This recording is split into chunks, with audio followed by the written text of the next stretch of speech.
everyone. Buenas noches a todos y todas. My name is Yuri Doku. I'm the Assistant Director of the Office of Latino, Latin American Studies here at UNO. I would like to thank you for joining us tonight. It's our last artist talk as part of the ArteLatinX. Our guest speaker is a muralist who was instrumental for the creation of the Latino art exhibit at the beginning back in 2015. It's a great pleasure to introduce Hugo Zamorano. Hugo was born in Los Angeles, but then was moved to Omaha as a young adult, and he holds a bachelor's degree in fine arts from UNO, so he's from alumni of UNO, and when not painting murals, he mentors high school students at the Jocelyn Arts Ken Bellows mentoring program. So let's give you an applause to him.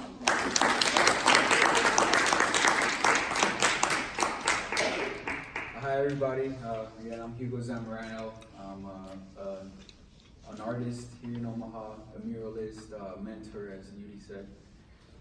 This is a picture of one of my boxing fights, so I'm also an assistant coach at Pops Boxing. Just thought it'd be nice to throw that one in there. So my art journey kind of began when my kindergarten teacher read A Very Hungry Caterpillar to the whole class. So she read the title of the book, she showed us the front cover, and then explained the author and the illustrator. And so she explained what the illustrator was, and the illustrator is the artist that does the artwork for the book. So from that moment, I totally forgot about the word illustrator, but I remember the word artist. And from then on, like on and off, you know, in elementary school, you want to be firefighter, police officer, astronaut, scientist. But art was something that kept on coming back. So getting into kind of middle school, all through my grade school career, you know, we're told that graffiti is bad, it's gang related, nothing good comes of it. So that was my mentality for a long time, up until I want to say about 6th grade, when I started noticing the different types of graffiti that were around the neighborhood. And I lived in Los Angeles, so there was plenty of graffiti there, both gang graffiti and what's graffiti writing.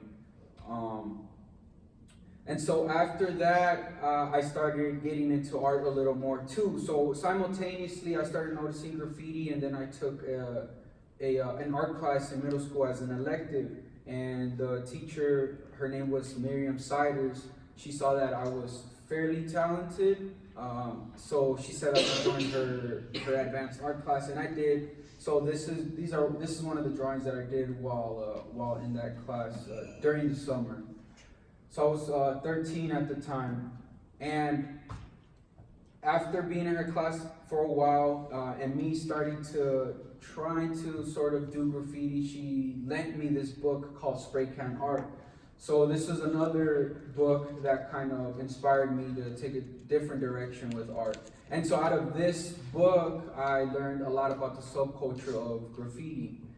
I also started noticing that my cousin was doing graffiti. Like, I would go to his house, to my cousin's house to play video games, and on his video games, he would write the name of his crew and his moniker. So his crew name was B.I. King, so B and the I stood for Brown, Insane Kings. So what his crew was kind of like a party/graffiti crew. And so finally, I kind of mustered up the courage to talk to my cousin about graffiti, because I was a little, I didn't want to seem thirsty about the subject. So he's like, yeah, I'll show you what it's all about. So then he showed me how to dress, which is like Dickies and Cortezes and like baggy jeans. And then that's like early 2000s when, if your size was medium, you automatically wore extra large t-shirts, so everything was baggy. So then I got into that, and then he gave me an alphabet for letters, and off of those letters, you can see down here, is kind of how I started doing my own tag. And he gave me my first nickname, which was Trips. And I really got into that. So overnight, it was like Thanksgiving, I believe, overnight I was automatically like a graffiti writer, although I've never had really done graffiti in my life. Fast forwarding it to high school, this is a picture that my fiance took. I was trying to be cool and I showed her like a train spot that we would go tag, and I did a little tag. So for graffiti, there's kind of three main elements. There's the tag, which is really just writing. It's simple lettering with a marker or spray can. And then there's a throw up. This here is a local graffiti writer. His name is Sko. And so a throw up is a bubble letter. It's got, sometimes it's filled in from the center with the color and then outlined. And it's quick, it's easy, you're in and out. The third element is the piece. So this is one of my other homies. His name is Osire. That's what he writes. And so a piece is kind of full colored. It has an outline. There's shading. There's highlights. There's maybe like a 3D and sort of a character sometimes with it. And the last one, I don't have it here, but it's a production. So a production is like a graffiti mural. So it's when different graffiti writers get together, they collaborate on one piece, and they have a certain theme in the background which ties everything together. Sometimes it's not always a theme, but most of the time, it's pretty cohesive. So in high school, after getting in trouble for writing graffiti, my art teacher, Ms. Drinky, recommended me to this program called the Kent Bellows Mentoring Program. So I think I was a junior at the time, and I was on probation, so there wasn't much I could do, so I applied for the program. And this is one of the paintings that I did while I was in that program. And during that program, I feel like it helped me grow a lot, because when I came to UNO, I already knew how to critique. I knew what a critique was. I got extra practice. I had been mentored by working artists. One of my really good mentors was Wanda Ewing. So I met her when I was at the Kent Bellows, and then when I transferred to UNO, she had tenure already, and during her time here, she kind of guided me through some courses. So she was my academic advisor for a while. This is from a book called Always Running, one of my favorite books. By Luis J. Rodriguez, I believe. I might have gotten his name wrong, but if you're looking for something to read, it's a good book. So during the Kent Bellows, I also started working on murals, and it's probably one of the first times that I actually started working large scale collaboratively with other artists. And so this piece here says Together, and it's a collaboration between 3 of the mentors at the Kent Bellows, and I think maybe 4 or 5 mentees there. And so I did the letter R. The building was Together Inc. So that's why we wrote Together. It was a building. It was I think it's a nonprofit organization that helps with helping people get food if they need extra food. It helps them. I think sometimes pays a few bills for them if they need the financial help to pay mortgage or a light bill. But the building got torn down. So after high school, there's this place called Bancroft Street Market.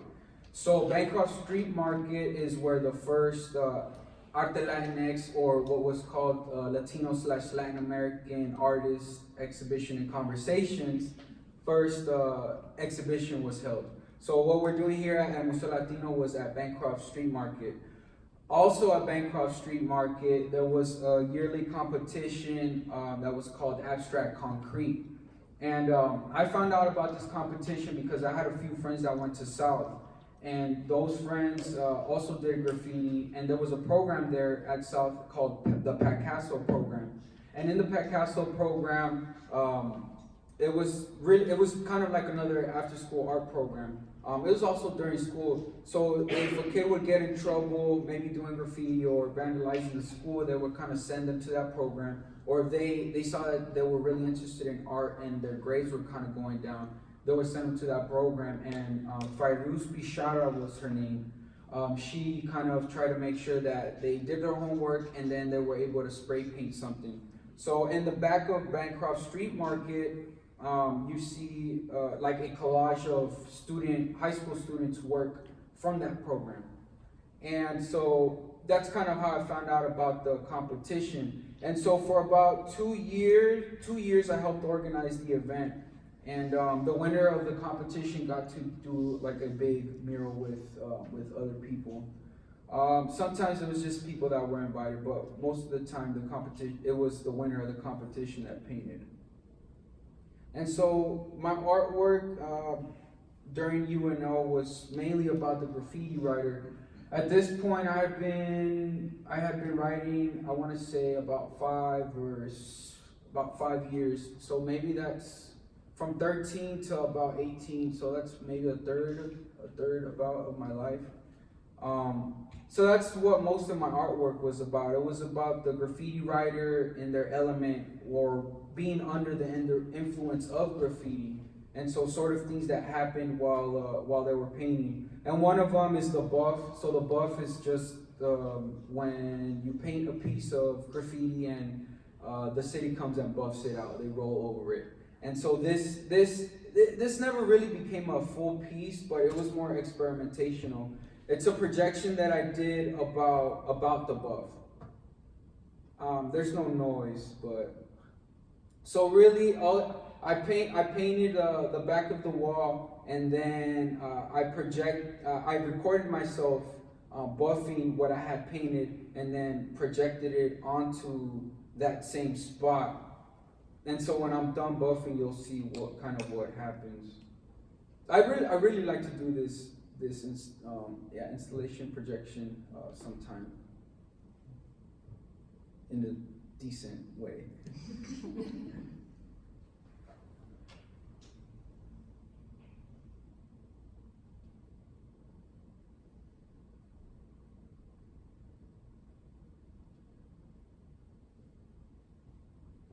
So because this happened so many times, painting graffiti, sometimes not getting a picture, and it being erased the next day after spending hours getting into wherever I was gonna paint, or kind of ducking, hiding from cars, and then painting again. I feel like it kind of numbed me to my artwork not being permanent. So I know as an artist, I should want my artwork to be permanent all the time, right? But I think at this point with photographs, doing it for the gram, everything is kind of timeless now. You'll take a picture of it and it's gonna be there forever until, digital media is completely wiped from the face of the earth. But that's really it. And this is a corner spot that me and my buddy used to tag a lot. It's 36 and L Street. And so one day, we change monikers a lot, often because either you get in trouble or you kind of evolve with your letter style and you want to change the way your letters bend or flow. So he did a Z tag on it, and I really remember that tag. It just really stood out. So I did a painting of it. This one is about the first time it's called First Time for Thievery. So within graffiti, a real graffiti writer, steals all his paint. But that's mainly because one, you start off as a young kid, so you're not able to buy spray paint. And then the other part of it is that you're producing so much work and you're painting so much that there's no way that you can afford to actually buy all that spray paint without having a job. So the first time that I stole anything was spray paint. It was to create artwork. And I use my brother as a model, and he has a little bit of green in his face to kind of show that sickness that when you walk into the store, you're looking around, it's the first time you're gonna, do something bad, and I was super nervous at least. And so this is another one, just jumping a fence. Things that kind of happen daily while doing graffiti. When I first moved here, I didn't have any graffiti partners that I'd go out to paint with, so my dog was my partner, and that's really what this painting is about. So this is part of my thesis. This is a piece for my thesis here at UNO, and so this piece, this is the letter A over here. It stands for A is for the beginning. And it's also the last name of my little sister's last name is Aldaco, so that's kind of what the A is for. And this is a picture of my little sister when she was a baby, and this is a dummy that's supposed to be me painting it. So most of my work, even if it reaches out into a different subject, it's usually about graffiti at the end of the day. This is just kind of tagging on a pole. So down here, my foot is kind of, it seems like it's floating, but there's like a little ledge on the end of the stop sign post that allow you to kind of put your foot on it and kind of push and pull to get up and kind of catch a tag on a parking spot.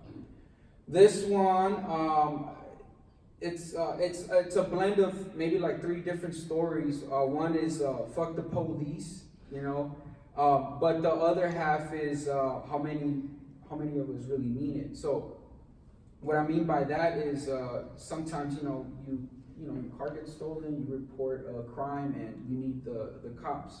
Another part is my cousin told me a story one time. He went out tagging with some of his friends, and he said that there was 2 of the people. One of them hung over the edge like this of a building, and then the other one was holding his hand. So it's just kind of dumb stuff that you do just to like write your name on a wall. Now, because if he would have let go, he could have easily fell down and sleep, and maybe died. I did that one time where there was like, it was a ledge here, and then the wall continued over here, but this was a ledge. So I did a little bit of an outline out here, and then I had one of my buddies like grab my hand, and I like stretched over and then finished it. So if you would have let go, I probably would have like broken my foot or something, which wouldn't have been good. And then the last part is I read a story one time of a police officer who was a graffiti writer, and he had broken his leg, and he was like on leave or something, and then he was out doing graffiti and got caught. So this guy right here has an officer's badge. So yeah, during college I continued doing a little bit of, not too many like art gigs, but I paint things for my friends and using spray paint and acrylic as well. This is Albert Einstein. This is all spray paint. And so simultaneously, maybe like closer to when I was ready to graduate, I started doing work with the Campbellos. But I was always sort of involved with the Campbellos in some sort of way. At one point, I was an intern for them. And then after that internship, I would go back when they would have visiting artists or they'd be working on murals. I'd kind of hang out and help with anything that was needed. Until one day, they were able to get a gig here at the Community Engagement Center. And Weston, which was the director of the Campbellos at the time, called me. He said if I wanted to work on it. So this project was a collaboration between Weston, the mural arts mentor at the time, who was Alex Ross Kelly, and myself, and then 2 high school students, one from Benson and then one from South. So this is part of the mural, and then that's me in front of it, of course. This is another section of that mural. So we kind of all had our own little section to work on, but we all helped each other on each section. And if you got after this, I recommend you guys go downstairs to look at that artwork. So after that artwork was done, the director of OLLAS at the time, which her name was Lourdes, she saw that the artwork that the way she saw it was the artwork of Latinos was in the basement. So she felt that they sent the Latino artists to the basement, which I don't think that's how it happened. I think it was more of, one, it's a high school program, so it was high school students painting, and 2, it was spray paint, so it was kind of like urban. And 3, how many colleges do you know of that have murals on their buildings exterior? So that's very little. I can think of maybe like 2. So I think that was more of why we didn't get to paint the outside. It would have been super cool, but anyway, so that led to conversations. She reached out to me and 2 other artists, student artists, and we talked about different ideas of how to include Latinos in art and how to have their artwork be more visible, because at the time it wasn't. Even now, it's maybe not that visible. But then that led to saying, hey, let's have an exhibition, and within that exhibition, we were having conversations about art in Omaha, specifically Latinx or Latino artists. And so these two pieces are two pieces that got juried into the show. And so a little bit before that, I started looking up other Latino artists, and specifically for the show, because we needed a juror. And I found this other mural artist named Mike Giron. So I had just recently finished reading this book here called Towards a People's Art. And so it was about the contemporary mural movement. This book was written in, I think, 60s or 70s. So it was, that contemporary mural movement was about that time. And in this book, they had two types of murals. One was a community mural and one was more of a decorative mural. So the community mural consisted of an artist going into a community, talking to the people that were there, talking about ideas, having the community members be involved in the process of sketching and drawing and actually painting the mural. And then the other one, the decorative murals, were more, I guess, more corporate led gigs, where the artist was kind of just hired to make the place seem beautiful. And it feels like they might have been critiquing that decorative mural movement that was going on. Although they didn't directly critique it, there was like undertones of saying that the decorative murals were sort of presented during this time where the community murals were popping up. The decorative murals were being presented sort of as that thing of the community, when it actually, was somebody hiring an artist to create some artwork. So I found out that Mike was part of a collaborative group called a Midsummer's Mural, which I'm part of now. And they were working on this thing called the South Omaha Mural Project. And that consisted of doing community murals based on different communities that had settled in South Omaha and that kind of helped shape it in one way or another, or maybe had a large population of those people. So I applied to be apprentice for the Lithuanian community mural. And in that mural, I learned about priming, power washing. I was in on some of the meetings. There was a few community members that were Lithuanian that either once lived in South Omaha and maybe moved out west, or just relatives of those people. So it has a lot of different values of people from that community. So as the artists, we had to try to show the vision of what everyone in the community had. And then my next big gig was the Mexican community mural. So I applied for the lead artist and I got that. So the left side is about sort of the struggle that came with being here in Omaha and some of the people that opened up the doors. And I learned a lot about Mexicans and Mexican Americans in South Omaha. So there's the GI Forum, which it was a huge gathering place early on, and it helped create kind of a sort of community for people, both veterans and Mexican Americans. And then the right side is more of celebratory, Cinco de Mayo parade, so things that are close to Omaha, but then also important to the people in Omaha. So education was one of those things that always popped up a lot in a lot of the murals. And then the stockyards, of course, that's something that's in all of the South Omaha murals. So part of the process of doing the murals is we get together, do a design, do a sketch, and then project it, and then we have a community paint day. This mural, I was an assistant artist for. This one was in collaboration with the Union for Contemporary Art, and this one was done in North Omaha or historic Florence area. And that was the final product. So this one is also part of the South Omaha Mural Project, and this is the Polish mural, and Mike was the lead artist for this. So we also work with the South Omaha historian. His name is Gary Kastrick, and he's a good old South Omaha boy, so he knows, and he was a history teacher at South, so he knows a lot about South Omaha, and he helps with a lot of the information. For the Mexican community mural, the Mexican American Historical Society was our main guide for history and facts. So we try to keep it informational. This one was the Croatian community mural. This one was celebrating the Nebraska statehood. So it's kind of tying South Omaha to the rest of Omaha, out to West Omaha and sort of beyond, and especially with the meatpacking industry. This one is the Irish community mural. This one was just installed in the summer, and this one as well in the summer. This is the Mayan community mural. When I graduated, I got a residency at el Museo Latino.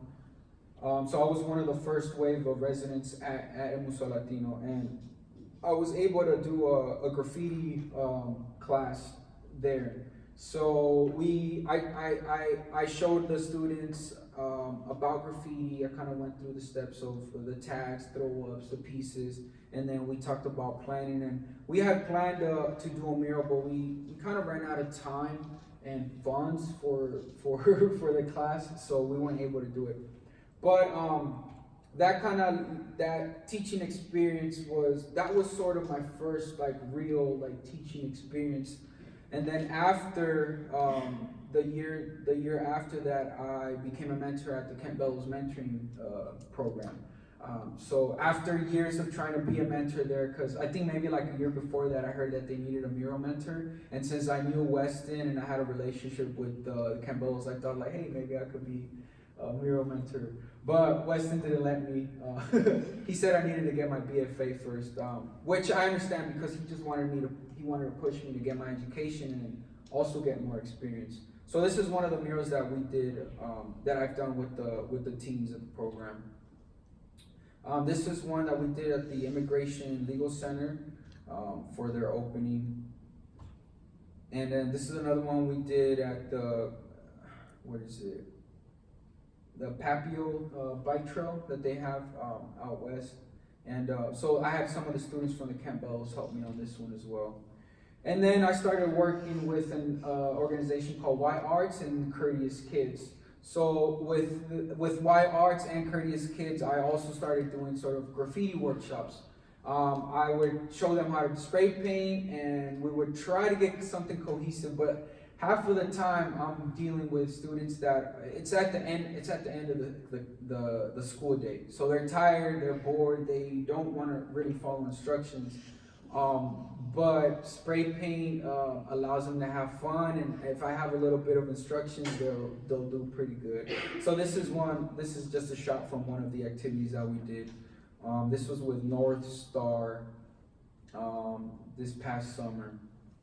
I also did a mural at Norris with the kids. So there was construction going on, and we got the opportunity to paint that construction site. And so all of this, I took sketches that the students made, and I retraced them, or I drew them out on the wall, and then I had them all painted. So I went in here and there to clean some stuff up, but most of this is all student work. So a little bit more of the process with murals is I do a sketch, and then I get to start painting, and I start developing either the colors or a little bit of style whilst I'm painting. So this mural is located at the Student Center. So if you guys have a chance to check that one out as well, go ahead and do so. It's right when you go in, there's a glass wall, and then to the right, you'll see it. But this is probably my favorite one because they wanted something abstract, and I don't really work abstract, so it really pushed me to kind of to work in that way. And this is a sketch for Bryan High. They got an agriculture box there. So what they do inside of this big container, they have agriculture classes, and they have all kinds of technology to grow food inside of this container. So I worked with a student from Bryan High to design the mural. And then after this, I became the mentor at the Kent Bellows, and the student that helped me, his name was Ricardo Trejo. He moved on to be at Kent Bellows, and I had him as a mural mentor. So I was a mentor for him for this mural, and then I was a mentor for him at the Kent Bellows. And he also has a piece in the show currently at el Museo Latino. I used this mural to propose to my fiance. Yeah. So after graduating, I really transitioned over to doing mainly murals, and I wasn't doing too much studio work.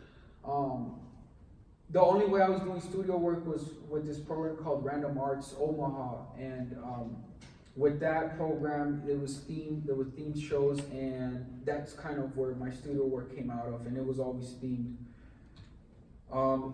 Another mural is for Amplify Arts, formerly known as Omaha Creative Institute. So this one, I always try to tie in some history of the area. And so this person over here is like Yusa. She was a Bohemian queen. And so the area that Amplify Arts is located in is Little Bohemia. So she's pointing her finger at this Aztec warrior for the loss of culture and tradition. So this is representing the old wave of immigrants, and this is representing sort of the new wave of immigrants in South Omaha. And he's shrugging, pointing his finger down at this person in a business suit, hauling a wagon full of cash. And over here, a worker with a cow. So this work represents the people that are already there in the working class, and this sort of represents gentrification and investors. So kind of in a sense, saying that gentrification is sometimes why we lose some of that culture. And surprisingly, they chose this work, and I was pretty stoked about it.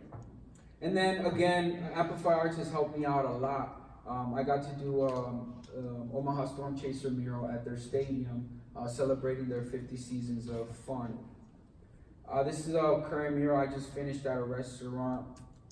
It's a seafood restaurant called Isla del Mar. That's good food, I hear. I still haven't gone.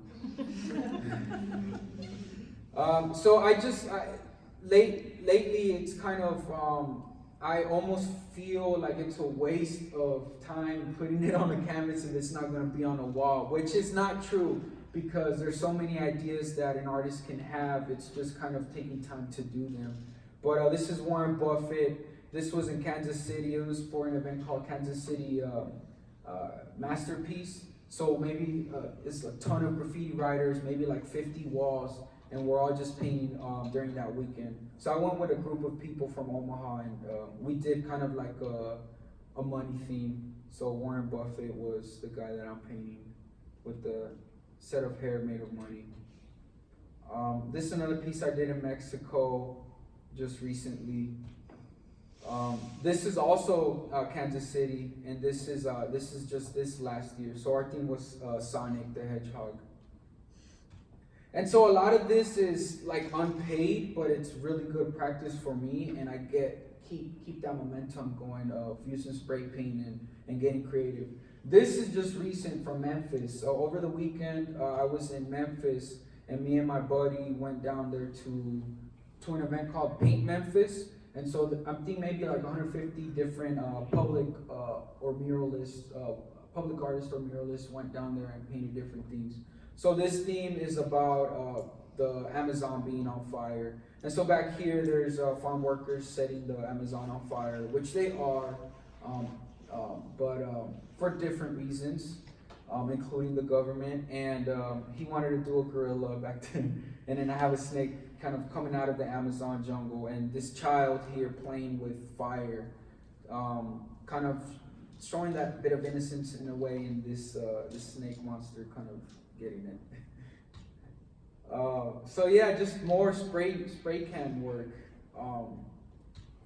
So I try, so this is my grandpa. So I always try to either send some sort of message or get something that's about me in there. And so usually with spray paint, I feel like that's sometimes enough to say that, give a little bit sense of my graffiti background. This is the piece that's in the show at the ArteLatinX exhibition right now. So this is about a Mayan political refugee, and she's sitting with her daughter. And so right now, like the Mayan community is facing a lot of struggle with mining of their land. So that's represented by this. A lot of people are getting kicked out of their houses through where their villages are getting burned, or kind of just by law is what's kind of happening. And then so her father was a community organizer, and he would help give information about what's going on, how to protect your rights as a citizen of where you live through the radio, because he had also like a radio kind of talk show where he would send the information through. So that's what this radio is showing, is that what happened with her father. This is my little sister. I like to paint her a lot. So while I was starting to do a lot of teaching with Y Arts, the Campbellos, I also started like sitting down with my little sister and drawing on stickers. It was kind of like during a time where I wasn't really doing much work. So I really got her into drawing. She's here. So now she's, every time I go over, she's like, hey, you want to draw? And she'll start drawing something. So that really makes me happy, because, maybe I've infected her with the art bug, and, she says that she's going to go to work with me sooner. So I'll have free labor soon enough.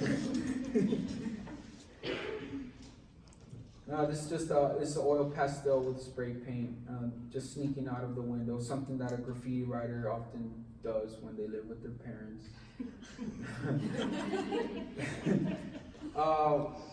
So this is a sort of a new series of work that I'm starting to do, is like using a motif of just grabbing a spray can and making repetitive strokes, trying to give some shading and depth with different color and line. And that's really what it is. It's more of an exercise than anything. So this is, I think, 8x8 inch canvases. Printmaking, so I also do prints. I've done a few prints and sculptures as well. This is a kid looking through a black book, because I remember being younger, getting somebody's black book, which is just a sketchbook. You'd be really excited if the person was older and you knew they had really good stuff in there. So you get your hands on it, and you kind of like really gleaming during the time you've seen it. And this was my last print that I did on a trip to Notre Dame with a group of artists from Omaha.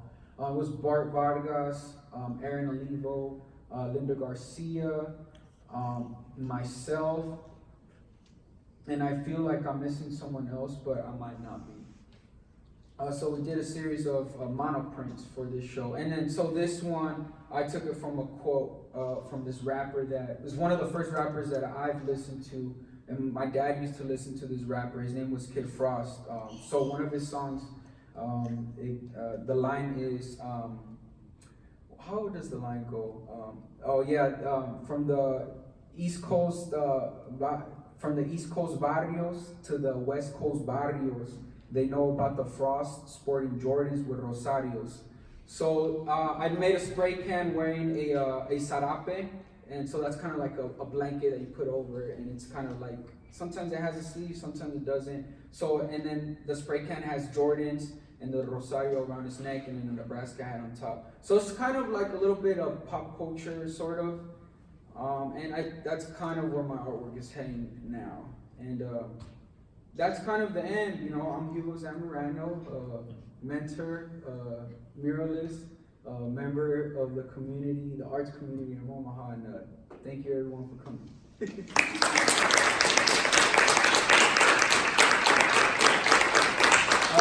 there any questions? And I'm sorry, I forgot to mention during my talk that anyone could interrupt for questions, but I got ahead of myself. Well, I'm still kind of struck by that piece where you obliterated yourself, Which one? The one that you buffed out. Oh, yeah. Was that in the painting studio that you did that? Yeah, that was at the sculpture studio. Oh, in the sculpture studio. But So during, just being a night crawler, I was in the sculpture studio often really late when there was nobody there. So that was pretty fun. But that work seems really singular in this group, because it's the one in which you're not elevating the visibility of the graffiti writer, you're eliminating it. And I'm just kind of curious, what sparked that, as opposed to, what seemed to be like such celebratory documentary works otherwise? Well, I think it was coming from that, always having my artwork painted over. So there was time, I made the mistake of not documenting a lot of my graffiti work for for the reason of not caring about documenting it. But that was something I was thinking about a lot during that time, and like working up to my thesis is those different things that a graffiti writer experiences while painting, and also maybe just and even more personally so. So that's kind of why I eliminated that simple artwork, is to kind of show that you put the time in, you do all this work, and then for it to be erased the next day, it sucks, but just keep on moving, kind of sort of thing. You said that you're working with experimenting in some cases with prints. What would you? I mean, do you see when you do that? Is it an extension of your practice? I mean, do you feel that it's more satisfying for one reason or another when you're making prints instead of something that's on the wall? Well, I mean, part of it is that, you know, you make the print, this was a mono print, so I got the regular print and then a ghost print. But you get multiples of the print, and it's not gonna be erased afterwards. But I think for like every artist, it's just working in another medium is always fun and exciting, especially if you get sort of the hang of it. It's not frustrating, so it's sort of easygoing sometimes. I don't know. I don't feel like there's. I wasn't thinking about the differences of painting on a wall as opposed to doing a print. When doing a print, it's just it does feel different when you're doing each, but it's still always, for me, in anything that I do, it's still always sort of an extension of what I've done, you know, since an adolescent, since I was 13. And even since I was in kindergarten, just using a crayon.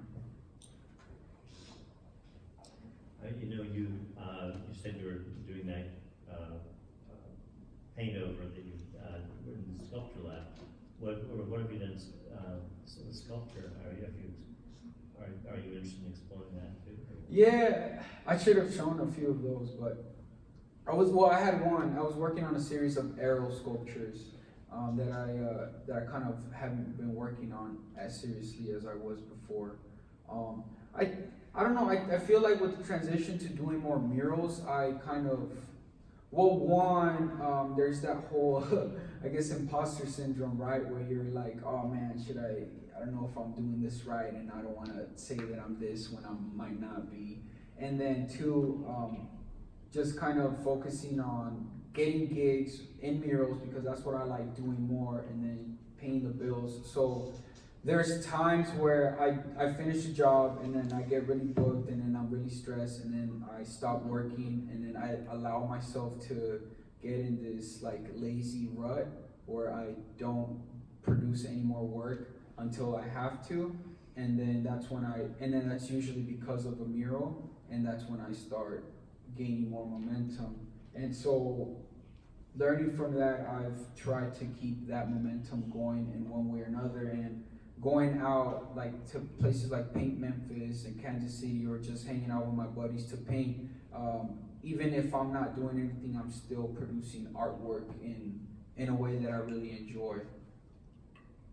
I don't know. It's you know, depression maybe part of it too. Is there a medium that you haven't worked with yet, but that's kind of on your to-do list that you really want to work with, like maybe graphic design, or computer illustrator, or any other kind of medium? I think installation work. I've somewhat done installation works, maybe not thoroughly thought out, but I've tried. So kind of that piece with the dummy that I had as sort of part of an installation. But I want to explore that a little more. I had a show with Nadia Shinkunas. She runs Random Arts Omaha. So we had a show at pet shops, and we went inside and we painted everything. And I set up a few dummies made out of paper mache and around the gallery. So that's still I haven't really fully explored it, and I should get into it a little more, because I've been in a few installations that are, you know, they're cool. You know, you get to touch, you get to see, you get to experience. But other than that, I haven't really thought about other mediums.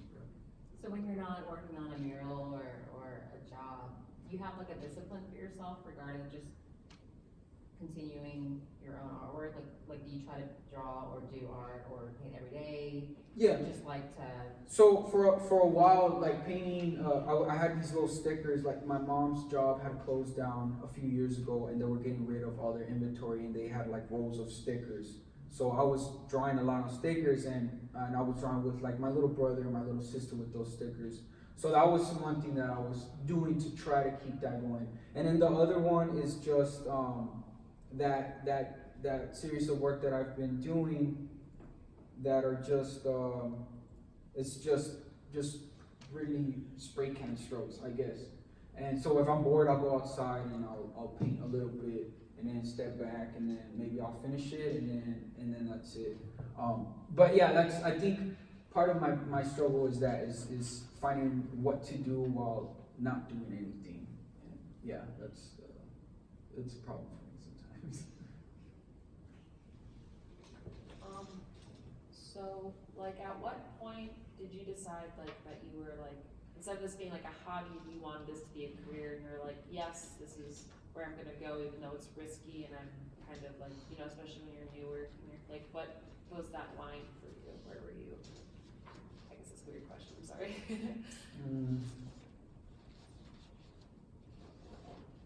I don't know. Rephrase the question, maybe?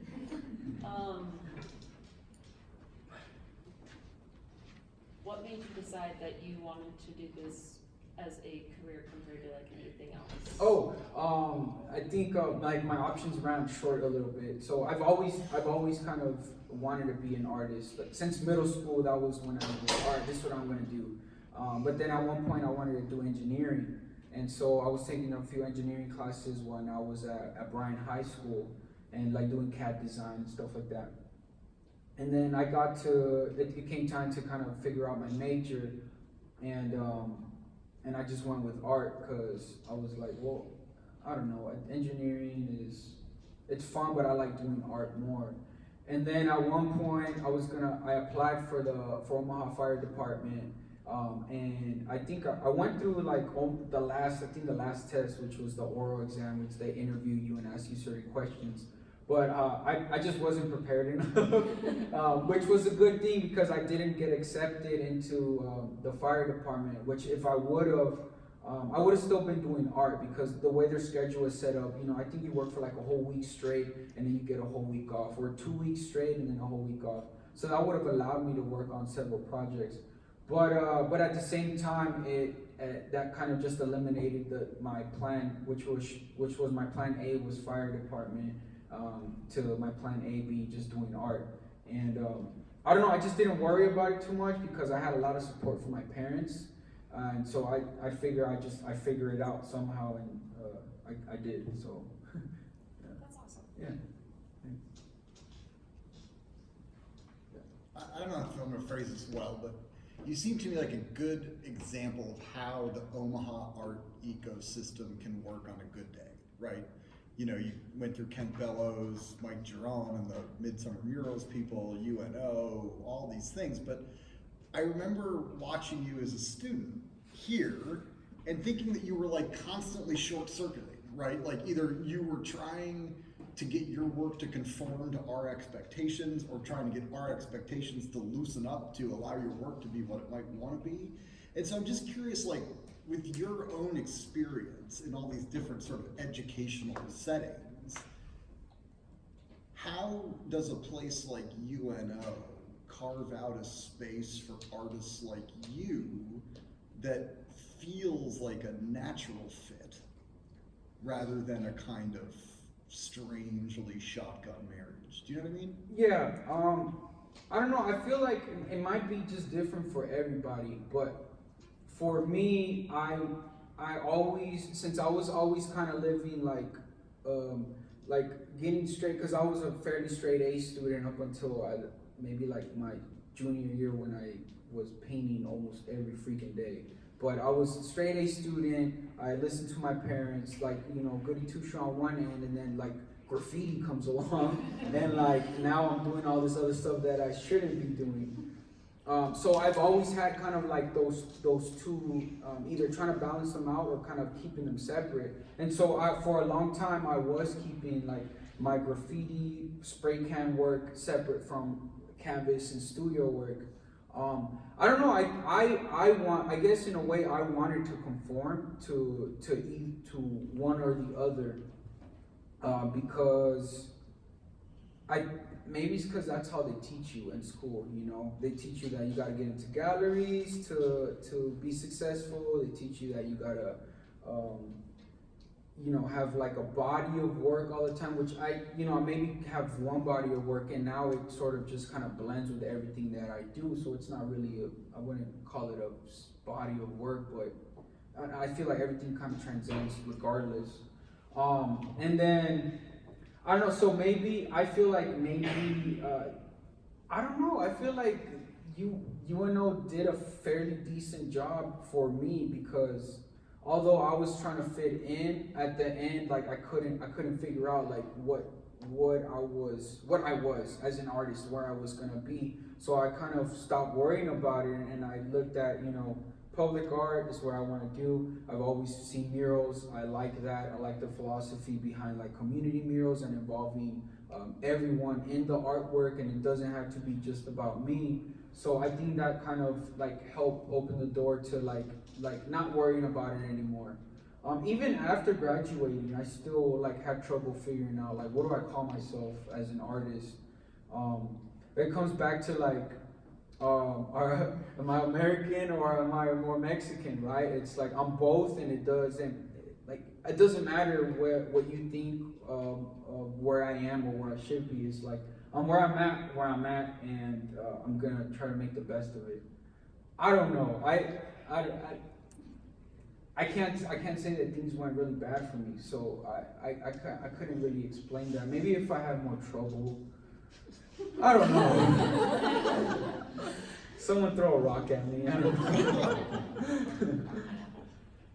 But I think maybe first and foremost is I want to say being available and being somewhat easy to work with for the most part helped a lot, because that it just makes things easier when you're not bumping elbows with everyone, right? So I think that was one thing that helped out a lot in the beginning. Yeah. Does that kind of answer your question? Yeah, no, it's like, you just open up a lot of questions about why we do things the way we do things. And I think we all know that no education is a one-size-fits-all kind of experience. Yeah. So you have always struck me as a kind of singular alum of our program. And I was just curious how you might look back on that now. Yeah, I don't know. And I feel like when people see like some sort of talent and someone that's doing something different, they admire that, and they kind of push you to keep going, right? Because you can, there's plenty of really good artists, like artists that are better than me with spray can and with just paint or anything. But sometimes those artists, although they're very skilled, they don't like, it's like the same as everybody, you know. It's like, there's this artist named Crayola, Greg Simpkins. He has like a certain style of work, and you see a lot of people using that style too. High Fructose magazine, that art magazine, if you guys look at it, sometimes you'll see artwork that looks the same, but it's by different artists. So I think maybe also being different, trying to find what is different about your artwork that makes it a little more, gives it that push. Because you can be super skilled, but if you're, like one thing that I say with the teens that I mentor is like, you try, what do you want to say with this work? What do you want to say with your mural? Like, this is your chance to say something. If you have something to say, you can say it now. So if you have really good, but you're not saying anything, you're kind of just, showing something nice, but not giving somebody something to remember, you know, so I think maybe that helps too, encouraging that, so whatever you professors are doing to encourage people, keep doing it.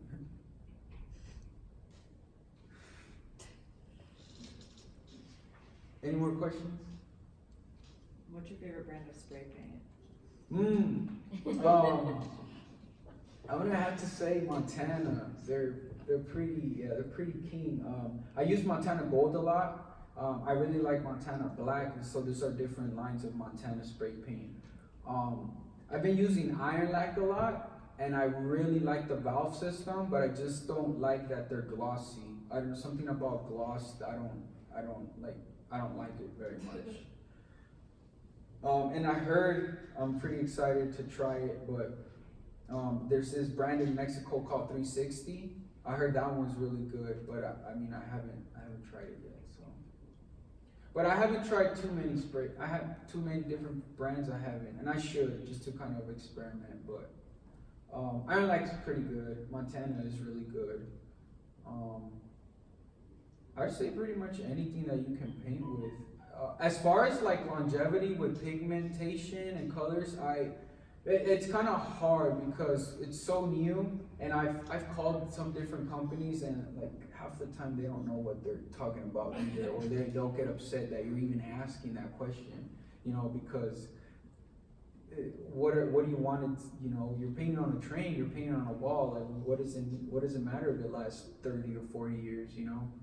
So I don't know if there's enough research out there yet, but definitely if I ever find out that one brand lasts a lot longer than the other, that'll probably be my most favorite brand to use.